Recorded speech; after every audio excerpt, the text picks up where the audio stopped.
Vous écoutez l'émission Il est écrit, en balado-diffusion. Il est écrit, c'est un autre regard sur le monde et nous-mêmes, à la lumière des pages de la Bible. Bonne écoute. Du café du matin au réveil, jusqu'au brossage de dents le soir avant de se coucher, nos journées sont rythmées par des actes de routine qui font partie de notre quotidien. Nous sommes tous des êtres d'habitude. Et ces habitudes façonnent notre existence, déterminent qui nous sommes. Bien sûr, il y a les bonnes et les mauvaises habitudes. Et l'une des choses les plus difficiles, c'est changer nos habitudes.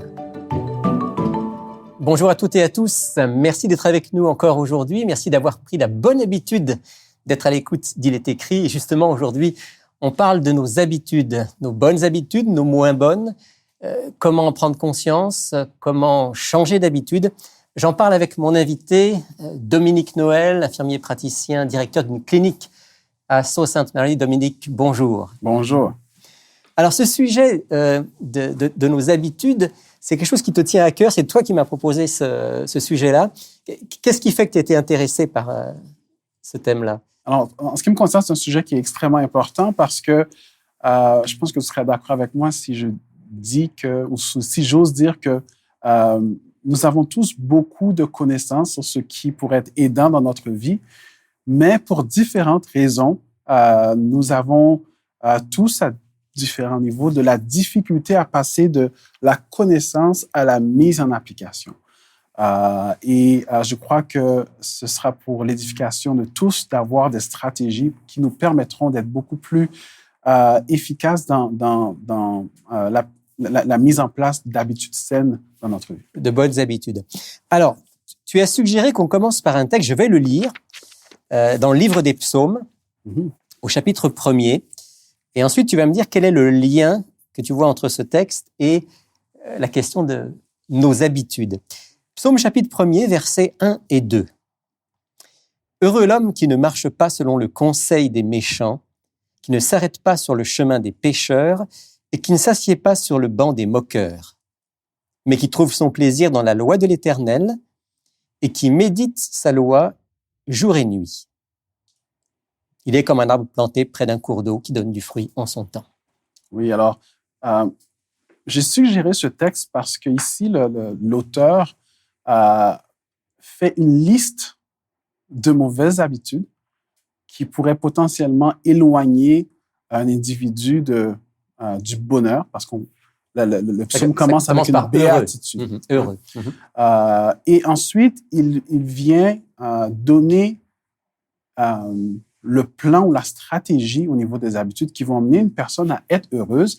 Et cette stratégie-là, c'est avoir l'habitude de passer du temps dans la méditation de la parole de Dieu. C'est pas le faire une fois, mais qui prend plaisir. Qui la médite jour et nuit. Jour et nuit. Alors c'est pas, ça se fait pas une fois, c'est un acte qui est répété, c'est une habitude. Ici, alors, on voit que la notion d'habitude ou de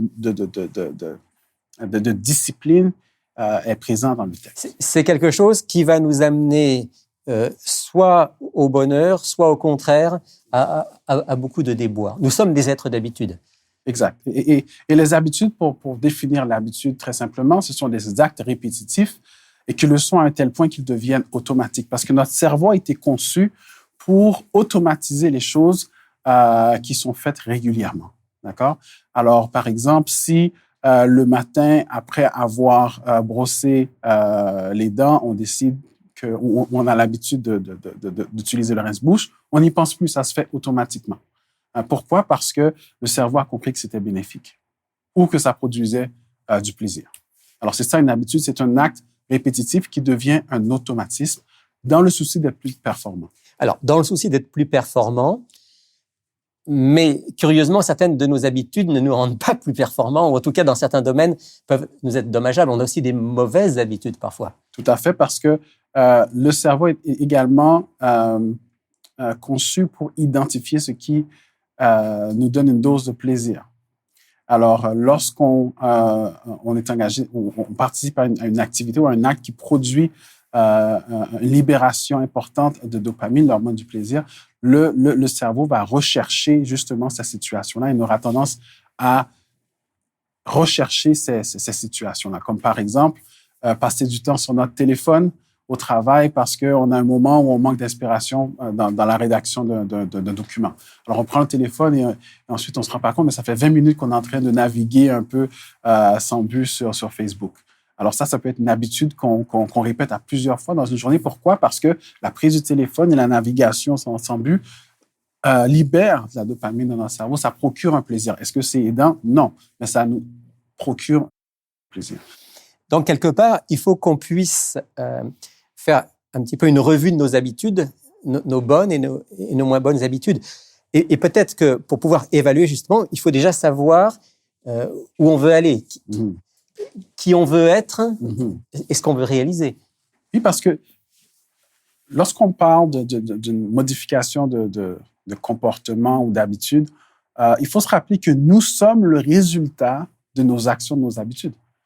Une personne qui est un athlète, par exemple, un joueur de soccer, cette personne-là est un joueur de soccer professionnel parce que durant des années, il a pratiqué certains mouvements avec un ballon de soccer. Okay?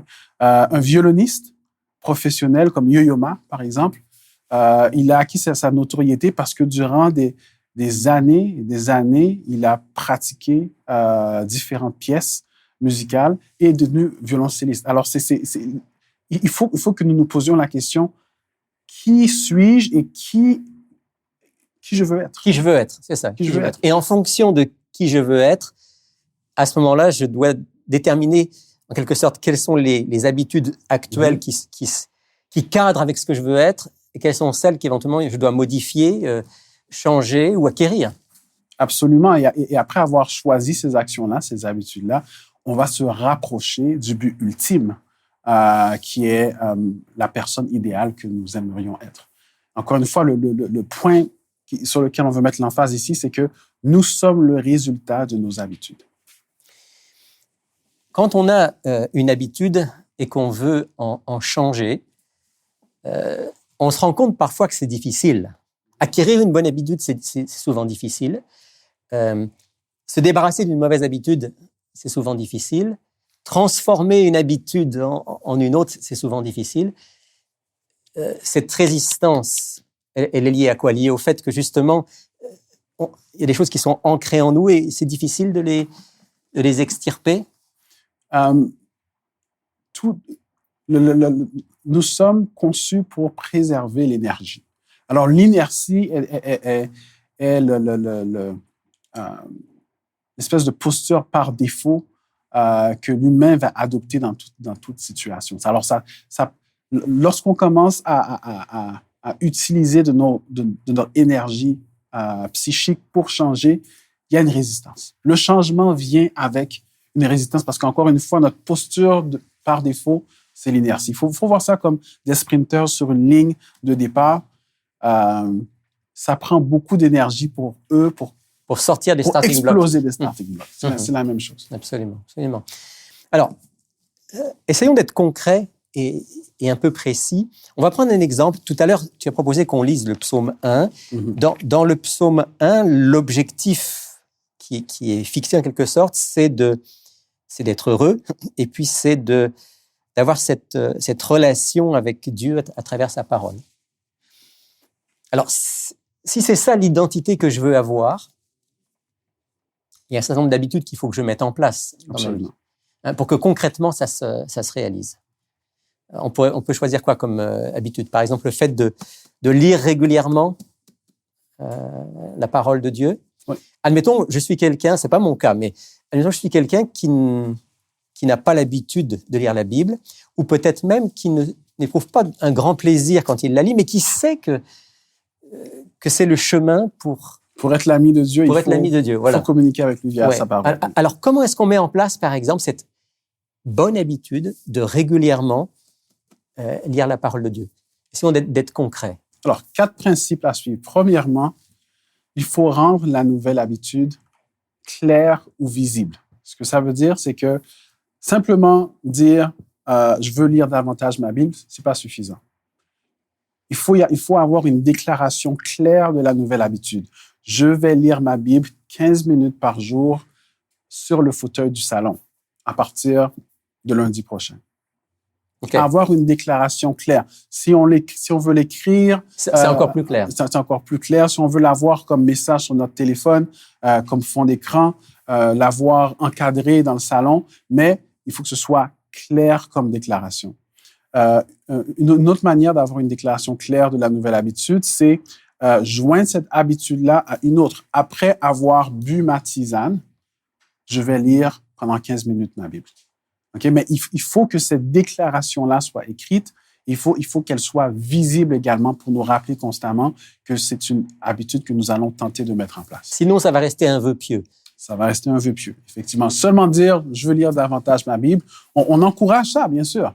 Mais dans le quotidien, comment est-ce que ça se manifeste? Il nous faut une déclaration claire. Et une sorte de déclaration de mission. Oui. Je suis en mission pour acquérir une nouvelle habitude. Exactement. Et voilà précisément l'habitude que je voudrais mettre en place.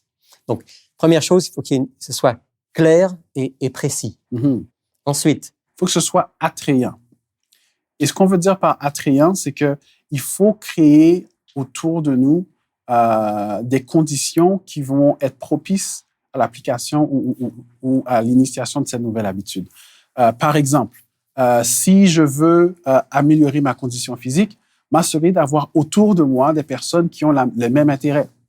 Un autre exemple pourrait être si je souhaite devenir meilleur à la guitare, mais m'assurer que j'ai plusieurs amis qui jouent la guitare. Alors, avoir un réseau de soutien qui fait en sorte que je profite également des bienfaits d'une relation sociale pendant que j'essaie de commencer cette nouvelle habitude. Ça le rend plus attrayant et du coup, il y a plus de chances qu'effectivement, tout à fait, je m'y attelle et que je persévère. Une autre stratégie, c'est de coupler la nouvelle habitude à une préférence personnelle que j'ai. Par exemple, si j'aime les tisanes à l'hibiscus, okay, je peux dire que pendant que je suis en train de siroter ma tisane à l'hibiscus, que j'apprécie profondément, ben, je vais lire ma Bible. Donc, quand on parle de prendre l'habitude de lire l'Écriture, y associer quelque chose d'agréable. Qui est agréable. Par exemple, dans mon cas, ça pourrait être, et c'est souvent d'ailleurs, je vais lire en même temps que j'écoute une belle musique relaxante. Tout à fait. Et donc, ça, on couple la nouvelle habitude avec quelque chose qu'on aime déjà. Mm-hmm. Absolument, absolument. Troisième principe, c'est autant que faire se peut, rendre le changement d'habitude le plus facile ou accessible plutôt possible.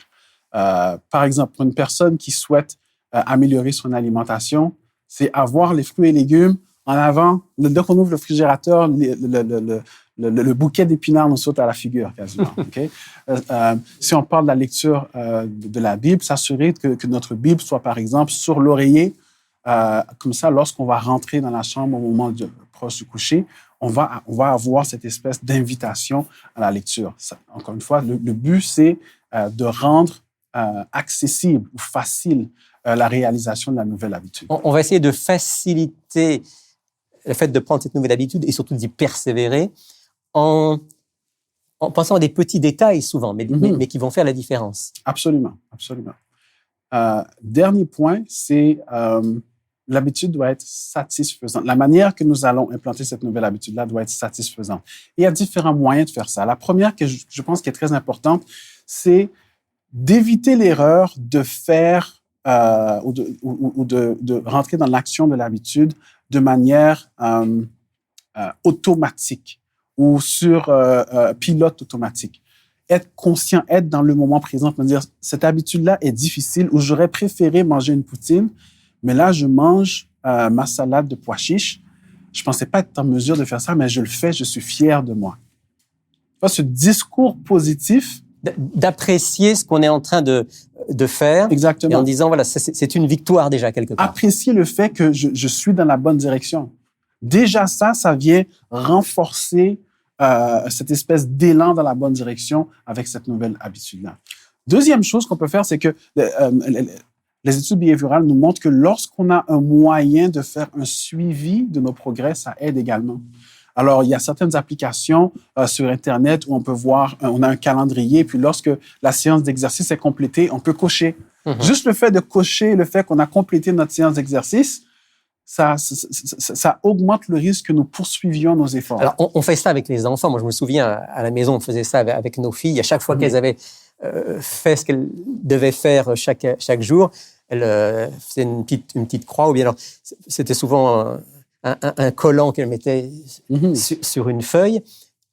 Un enfant fait ça, ça l'aide à avancer. En fait, ce que tu es en train de nous dire, un adulte, c'est exactement la même chose. Exactement la même chose. Exactement la même chose. Alors ici, juste pour résumer, les 4 étapes, c'est premièrement, on veut un énoncé de l'habitude qui soit très, très clair et précis. Deuxièmement, on veut que la méthodologie utilisée pour implanter l'habitude soit attrayante. Troisièmement, on veut faciliter le processus d'implantation de la nouvelle habitude. Et finalement, on veut que cette habitude-là soit satisfaisante. On estime, Dominique, qu'on a pris une nouvelle habitude ou qu'on a modifié une habitude quand on l'a mise en pratique pendant combien de temps? En fait, ça va dépendre. Je vous dirais que l'important dans l'implantation de nouvelles habitudes, c'est de porter une attention à l'environnement. Que ce soit au niveau des personnes qui nous entourent, qui vont être un encouragement pour nous maintenir sur la bonne voie, que ce soit au niveau des objets, par exemple, s'assurer d'avoir des fruits et des légumes visibles dans la cuisine, ou encore les souliers, les espadrilles pour aller faire de la course qui soient devant lui. Alors, lorsqu'on se réveille, on les voit automatiquement, puis on a quasiment tout de suite envie d'aller courir. Je dirais que l'insistance sur le système, sur l'environnement est beaucoup plus important que de se poser la question, ça prend combien de temps? Parce que plus notre système sera élaboré et aidant, plus grandes seront nos chances de réussir dans l'implantation permanente de cette Parce que le système, il fait partie de l'habitude en quelque sorte. Il la soutient. Exactement. Est-ce que ce serait une bonne idée pour nous, à ton avis, de faire comme une liste de nos habitudes par rapport à nos objectifs de vie, de voir celles qui sont aidantes, celles qu'on aurait besoin de changer? Est-ce que ça fait partie de cette pratique pour implanter de bonnes habitudes que de régulièrement les revoir? Tout à fait, parce qu'en revoyant nos habitudes, on peut se poser la question, est-ce que cette habitude contribue à la personne que je souhaite être? Si on prend un exemple spirituel, moi, l'un des titres que je convoite de manière saine, c'est être l'ami de Dieu. Lorsque je regarde mes habitudes, maintenant, je peux me poser la question, est-ce que l'habitude X contribue ou est compatible avec mon objectif ultime, qui est d'être l'ami de Dieu? Alors oui, moi j'encourage nos auditeurs à faire une liste de leurs habitudes et ensuite mettre un plus à côté des habitudes qui contribuent à la personne qu'ils veulent être. Alors, si elles veulent être en meilleure santé, mais que le soir, en arrivant à la maison, elles mangent un sac de chips, elles vont pouvoir se rendre compte qu'à côté du sac de chips, c'est un moins. Okay? Mais il peut y avoir d'autres habitudes qui sont neutres. Mais faire un inventaire de nos habitudes afin de savoir lesquelles on peut coupler avec une nouvelle habitude. Comme par exemple, si j'ai l'habitude de boire un verre d'eau le matin, et que je juge que je dois faire un exercice de gratitude régulièrement, je peux me dire qu'après avoir bu mon verre d'eau, je vais remercier Dieu pour 2 choses. Alors, l'inventaire de gratitude peut également nous offrir des opportunités pour coupler une habitude déjà présente qui est saine avec une nouvelle habitude. Et une série de bonnes habitudes, c'est une vie plus heureuse et c'est la possibilité de grandir, de croître. Et c'est bien ça notre objectif de vie. C'est le seul moyen de croître, effectivement. Merci Dominique. On va s'arrêter là pour aujourd'hui, mais j'aimerais qu'on puisse simplement dire quelques mots dans la prière à notre Dieu. Père du ciel, merci pour ce moment de partage. Merci de nous rappeler que tu veux nous accompagner dans nos bonnes habitudes, nous aider à changer celles qui le sont moins. Merci de ce que, avec toi, on peut toujours recommencer et que tu nous encourages sur le chemin de la vie abondante et de la vie éternelle.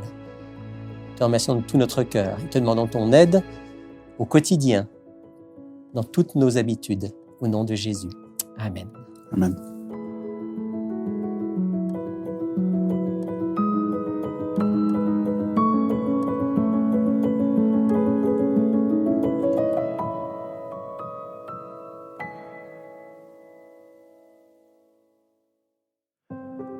Il est écrit a été créé à l'initiative de l'Église adventiste du 7e jour du Québec et est rendu possible grâce aux dons des auditeurs, comme vous. Vous pouvez soutenir Il est écrit en visitant ilestécrit.tv. Et je retrouve maintenant avec plaisir mes deux amis pour vous présenter notre offre de la semaine. Bonjour France. Bonjour Rémi. Et bonjour Alberto. Bonjour Rémi. Bonjour. France. Alberto, c'est toi qui nous présente aujourd'hui un livret qui a un lien donc avec la question des pensées et des habitudes. Oui, un livret qui a pour titre justement « Tout est dans la pensée ». Ce petit livret est organisé de façon très particulière, importante. C'est des extraits d'une dame que l'on connaît assez bien, Ellen White. Le premier chapitre, si on veut, de ce petit livret, une vingtaine de pages, commence avec l'importance de la Bible, qui est au centre. Elle qui va changer, façonner, comme on disait tout à l'heure, nos pensées. Par la suite, on passe à l'importance aussi de l'imagination. C'est important de faire attention, c'est bon. L'imagination, mais en même temps, il faut faire attention. Dans le bon sens. Voilà. Puis par la suite, on continue à parler de nos pensées. Après, ça devient des habitudes. Puis après, on va faire en sorte que l'on soit qui nous sommes, notre caractère. Notre caractère, oui. Donc, ça présente le passage de la pensée aux habitudes, au caractère. Voilà, voilà. Et donc, à la toute fin de ce petit livret, on va pouvoir voir qu'il faut vraiment faire attention à ce qu'on pense.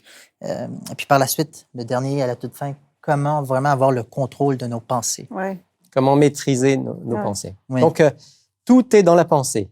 Tout à fait. C'est ça le titre. Oui, oui. Pour $5 plus les frais de port. Un petit livret intéressant pour ceux qui veulent comprendre comment on fonctionne sur le plan mental et spirituel. Oui.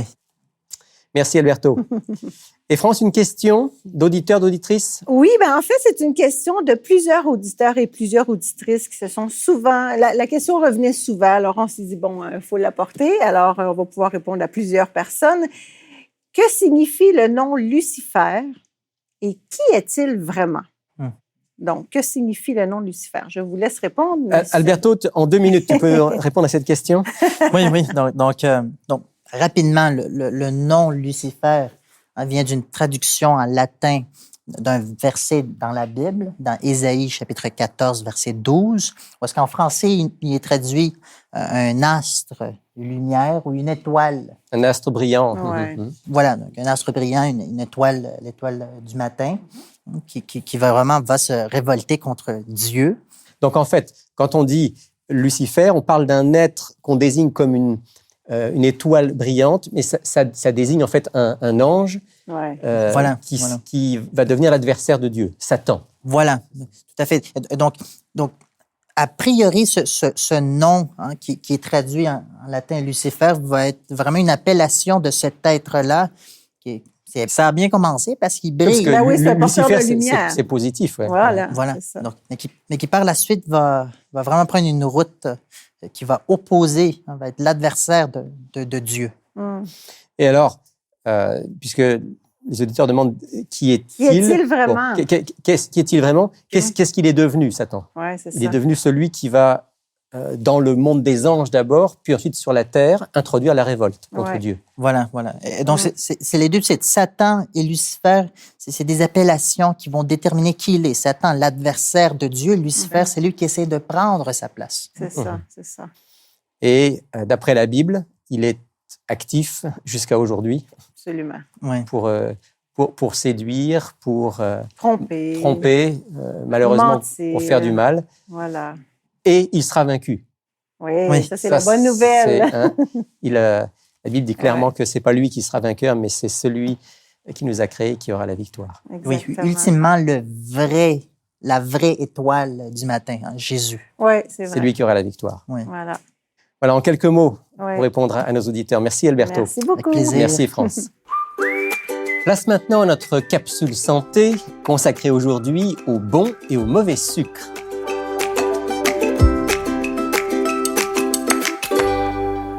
peu près tous les humains aiment le sucre. C'est normal, parce que notre corps en a vraiment besoin. Le corps a besoin de glucides pour fonctionner.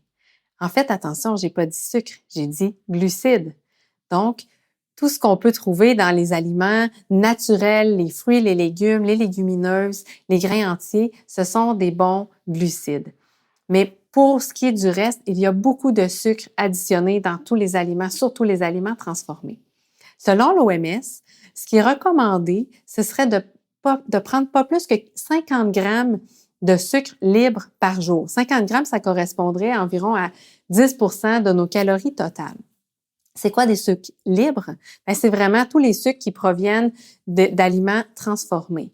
Comme par exemple, on a le sirop d'érable, on a le sirop d'agave, le stevia, la mélasse, le sucre de date. On les retrouve plus facilement, ceux-là, on les comprend. Mais il y a toute une liste de sucres d'additionnés aux aliments transformés qu'on peut peut-être ne pas reconnaître. Donc, je vais vous donner une liste des aliments qui sont mentionnés sur le site, entre autres, de Diabète Québec. Par exemple, dans les aliments, on peut retrouver du maltitol, du mannitol, du sorbitol, du xylitol, aspartame, sucralose, acésulfame potassium, saccharine, tomatine, glucose fructose et extrait de sucre des moines, pour nommer juste ceux-là. Alors, en fait, il faut être très vigilant. Même certains fruits secs sont additionnés de sucre. Donc, faites des bons choix. Fruits secs, fruits frais et le miel, ce sont les sucres qui sont les plus naturels. Pour ce qui est des aliments transformés, on devrait limiter le plus possible, comme je vous ai dit, et choisir plutôt du quinoa au lieu des pâtes ou des pommes au lieu du jus de pomme. Vous avez aussi sur Internet une foule de recettes faites à base de fruits ou sucrés avec des fruits secs ou des dattes. Essayez-les, vous allez voir, ma famille et moi, on aime beaucoup. Ça donne bon goût, ça nous donne un bon dessert santé. Bon appétit! Au nom de toute l'équipe d'Il est écrit, je vous souhaite à chacune et à chacun une excellente semaine. Et je vous encourage à prendre du temps avec ce livre. Car il est écrit, l'homme ne vivra pas de pain seulement, mais de toute parole qui sort de la bouche de Dieu. Cette émission était animée et préparée par Rémi Ballet, avec Franco Valentino à l'enregistrement et la post-production sonore et Lydia Matveev à la script édition et télésouffleur. Laissez-nous vos commentaires, questions et suggestions sur iletécrit.tv. Si vous avez apprécié ce balado, partagez-le.